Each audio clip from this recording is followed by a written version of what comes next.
যেমন পুজো করাতে আমি আমার বাড়ি যেতাম, মাদের সাথে করতাম, এটা সে জানতো। খাবার হোক কিংবা অন্য কিছু, যতক্ষণ প্যাকিং করা থাকে ততক্ষণই সেই পণ্যটি ধুলোবালি এবং পোকামাকড় থেকে সেফ থাকে। আর ঠিক এই কারণে ইসলাম ধর্মে নারীদের জন্য পর্দা ফরজ করা হয়েছে।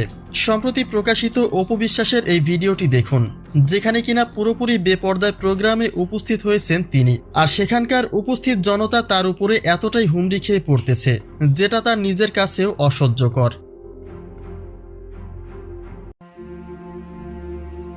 বিগত কয়েক বছর রমজান এলেই অপু বিশ্বাস নিজের মধ্যে পুরোপুরি পরিবর্তন নিয়ে আসতেন। যখনই তিনি ক্যামেরার সামনে আসতেন তখনই শালীনতা বজায় রেখে যথাসম্ভব পর্দা করে আসতেন। কিন্তু এবার সাকিব বুবলির ব্যক্তিগত সম্পর্ক সামনে আসতেই পুরোপুরি বদলে গেলেন অপু বিশ্বাস। প্রতি রমজানেই অপু বিশ্বাস তার হেসেলে রান্নার পর্ব তৈরি করতেন, যার রেসিপি সবসময় ইফতার কেন্দ্রিক হতো।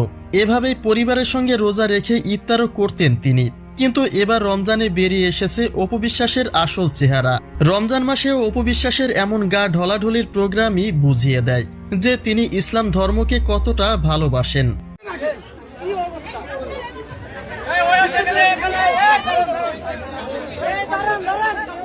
পরিস্থিতি দেখে হয়তো অপু বিশ্বাস নিজেও বিরক্ত বোধ করেছিলেন, কিন্তু প্রতিটি প্রোগ্রামের আগে ইনভাইটেড ব্যক্তিদের সবটা জানিয়ে দেওয়া হয় ওয়ানারের পক্ষ থেকে।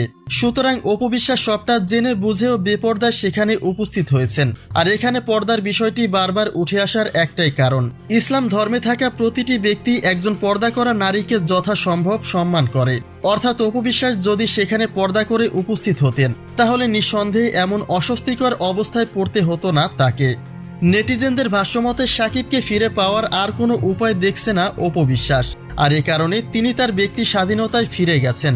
সাকিবের জন্য নিজের মধ্যে যে পরিবর্তন এনেছিলেন তা এখন আর বহাল রাখতে ইচ্ছুক নয় অপু বিশ্বাস। কেননা যদি সাকিবকে জীবনসঙ্গী হিসেবে না পান তবে সাকিবের জন্য কেন নিজেকে পরিবর্তন করবেন তিনি।